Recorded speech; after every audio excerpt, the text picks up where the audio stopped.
Donc après avoir vu les trois types de chaînes de montagne, de subduction, d'abduction et de collision, et les différentes structures euh, qui les caractérisent aussi bien que pétrographiques, on enchaînera avec la deuxième partie, deuxième paragraphe, les déformations tectoniques accompagnant la formation des chaînes de montagne comme activité 4. On avait vu que les déformations et paramètres intervenant dans la déformation des roches ont une liaison avec la profondeur.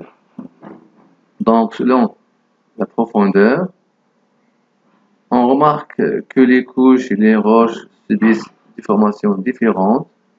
On aura un domaine des failles, des cassures rigides, un domaine rigide, des failles, des cassures, et un domaine qui suivra des plis, un domaine plastique.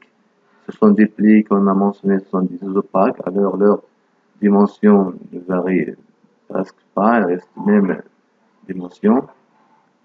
Aussi au-dessous, on aura des plis, ce sont des plis avec certaines schistosités, transformation des roches en profondeur, et on obtiendra des couches, ce sont anisopaques, dont l'épaisseur varie selon la profondeur. Donc, le principal facteur qui intervient dans la déformation des roches est la profondeur, aussi bien que sa nature, qu'il est une roche solide ou plastique, ou bien qu'il est presque souple. Selon le document 2, on a essayé de résumer les facteurs de déformation de la roche selon ces facteurs d'origine, les couches étaient horizontaux. Ces couches horizontaux seront déformées avec la présence de pression, de forces de pression mécanique ou bien des forces tectoniques. Alors, cette déformation sera liée à un fluide interstitiel. C'est le pourcentage de fluide qui se trouve entre les particules de la roche, aussi bien la pression lithosphérique ou bien la pression tectonique. La température, plus on descend, plus la température s'élève, aussi bien le temps. Cette déformation prend plus de temps, millions d'années, pour arriver à déformer une roche, soit avec une déformation plastique ou une déformation cassante. Déformation cassante, ce sont les failles, et plastiques, ce sont les plis qu'on va entamer dans la deuxième paragraphe.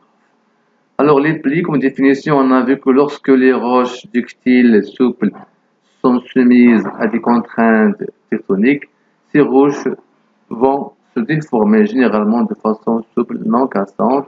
On obtient alors des ondulations appelées plis.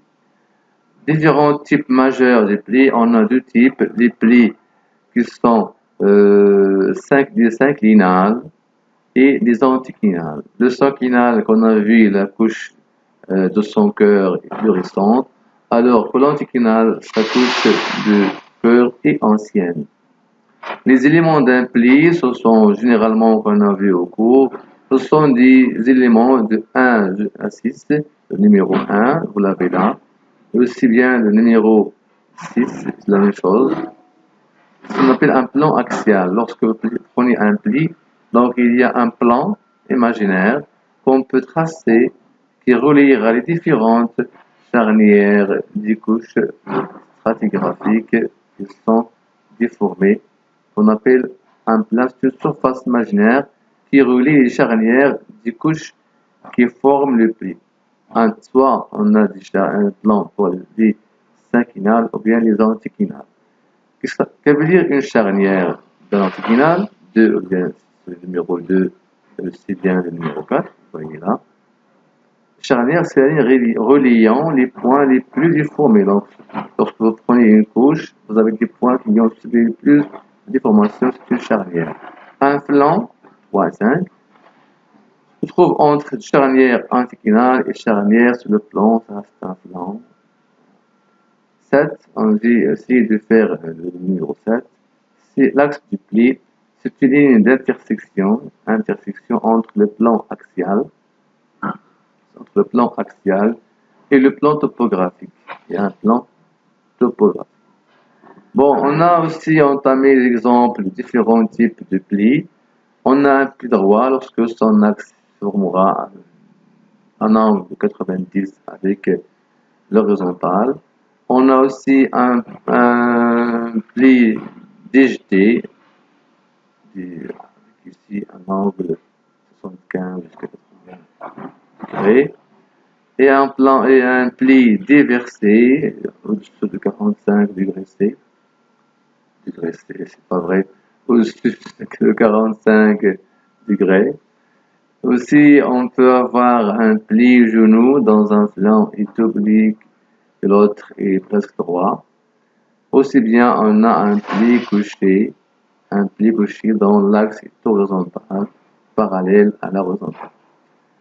Alors, les failles, ce sont des structures de terrain avec des placements relatifs du compartiment ainsi séparés. Ce sont des structures cassantes. On aura comme failles, des éléments de faille. On a deux régions de rejet qu'on appelle des rejets de faille. C'est la distance qui témoigne sur le mouvement relatif des deux compartiments. On a un rejet vertical et un rejet horizontal qu'on peut calculer en utilisant l'échelle qu'on a devant nous avec le couple géologique. Le miroir ici, le miroir de la faille, c'est un plan aussi. C'est une surface du glissement selon laquelle glissent deux compartiments. Il y aura des traces de glissement, des intrusions des roches ramenées, frappées avec ce miroir qui montrera le sens du placement de chaque compartiment. On a aussi un compartiment supérieur qui sera un toit et un compartiment inférieur qui sera le mur. Donc, aussi, on a un angle alpha. Ici, l'angle alpha, c'est un pendage de la faille. C'est l'angle avec lequel les deux compartiments glissent l'un par rapport à l'autre.